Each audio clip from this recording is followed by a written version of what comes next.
Hey everyone, Cynical Enigma here, and today we're going to talk about the recently revealed Super Nintendo Classic Mini that was announced a few days ago. And I know there's a ton of videos about it on YouTube already, but I want to give you guys my opinions and thoughts on it, so stay tuned.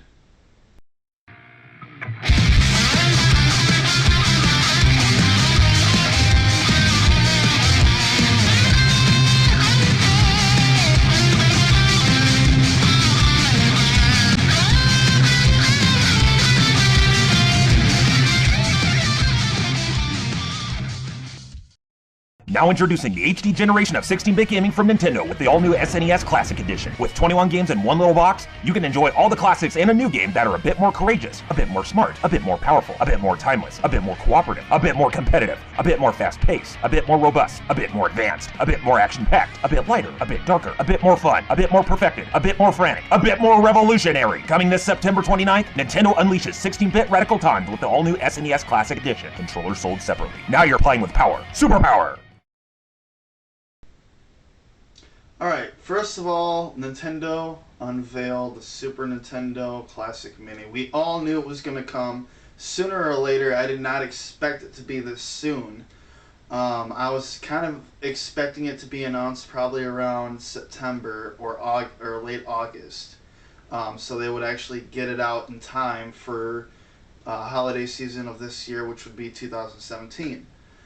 But that wasn't the case. Shortly after E3 this year, they announced and revealed that there will be a Super NES Mini Classic, and it will be released in September, near the end of the month of September. Excuse me. Some of the games included are Super Mario World, Super Metroid, Donkey Kong Country, Super Mario Kart, and I think Kirby's Avalanche, and another Kirby game. But the icing on the cake is an official release from Nintendo themselves, Star Fox 2. Apparently this is going to be a complete finished version of Star Fox 2 that was never before released. I think it's awesome that they're doing this. It's a brand new Super Nintendo game officially being released by Nintendo themselves onto the SNES Classic Mini. But it's unfortunate that the same thing is going to happen as it did with the NES Classic Mini. They're only going to be putting out so much for a short amount of time, and you're going to have all these asshole resellers going to these stores buying them just to make a couple $100. But I want to get on off topic a little bit. We're not going to be talking about just the SNES Mini in this video. Recently, the Sega Genesis.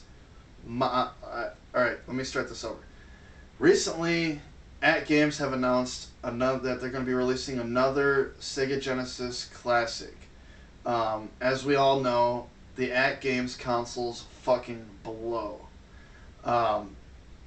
Honestly, the controllers suck because you have to take the controller and aim it at the console the whole time while you're playing, so you have to be like this, you know.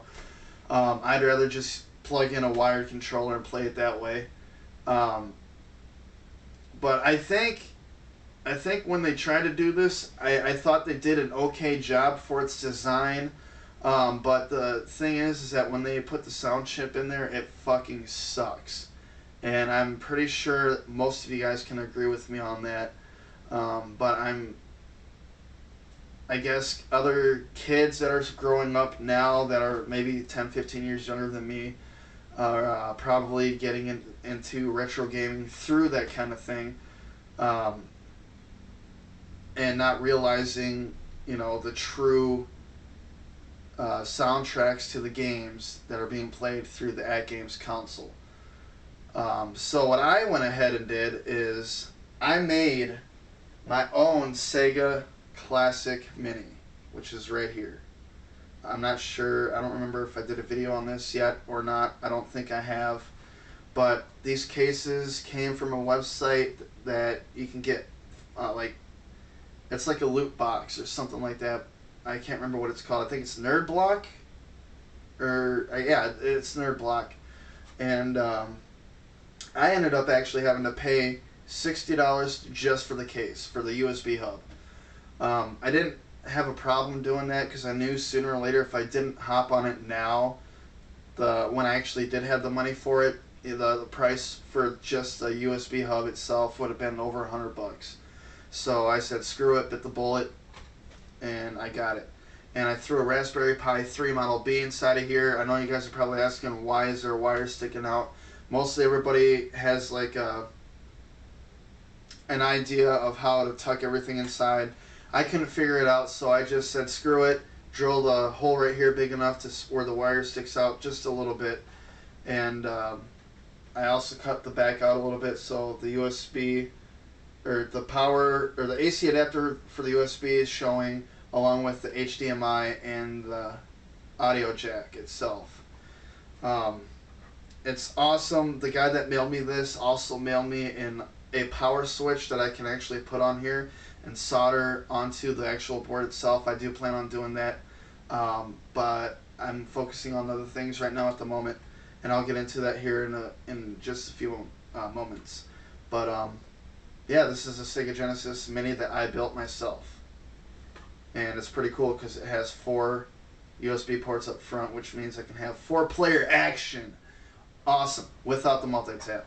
And if I need to change anything on the console, I just plug in a USB keyboard. Bam, got it right there. So I made myself this because the AtGames console sucks dick. And since Nintendo released the NES Classic Mini in such limited quantities, I got kind of upset because I actually wanted to get one of those for my daughter, or well, from both of my daughters. The one's too young to play yet, but when she gets older.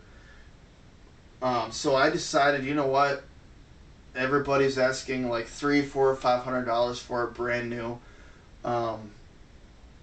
For like a fraction of that price, I can make my own NES Classic, and not only just have 30 games on it, I can have the whole library of games on there if I wanted to.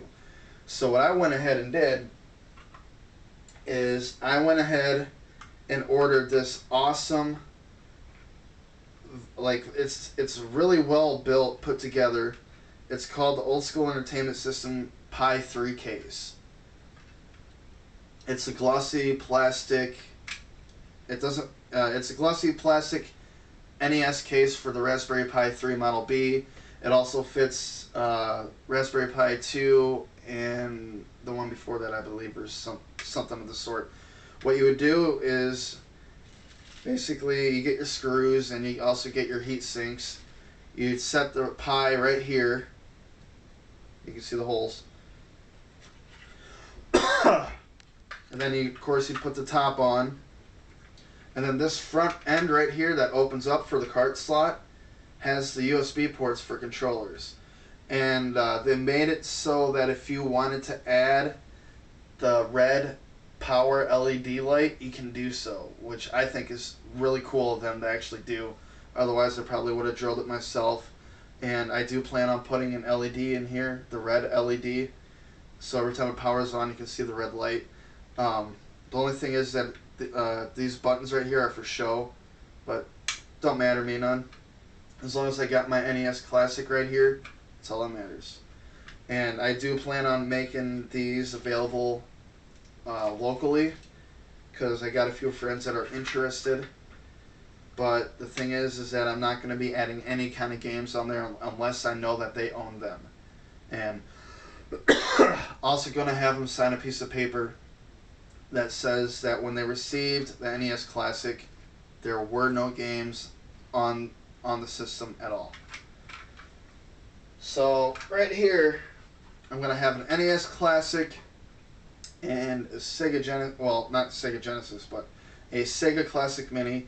Right now I have SG-1000, Sega Master System, Sega Genesis, Sega CD, Sega 32X, and I have nothing right now for the Dreamcast on here because I heard that it doesn't really play well on the Pi 3, so it don't really matter.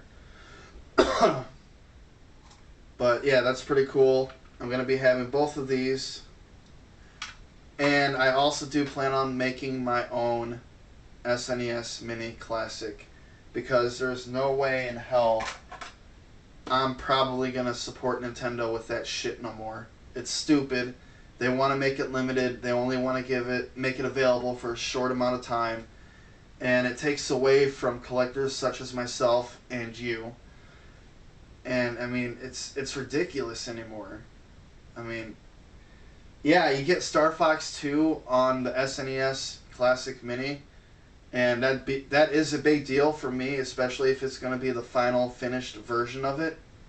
But before Time Walk Games closed, I ordered myself Star Fox 2. And this is the final, I think, alpha or a beta or whatever it's called. It's basically the full game on here. And it's awesome. I love the shit out of this game. So I can play it at any time I want on an actual Super Nintendo. So I'm not really too worried. If I miss out on the SNES Classic, I miss out. Don't really give two shits. I got Star Fox 2 right here. But anyway, this has been my thoughts on the SNES Classic Mini. I am going to be making my own. I'm not expecting to get one. But if I do, that would be fucking great. If not, oh well. But anyways, this has been Cynical Enigma saying keeping it retro 90s style. Stay tuned for more.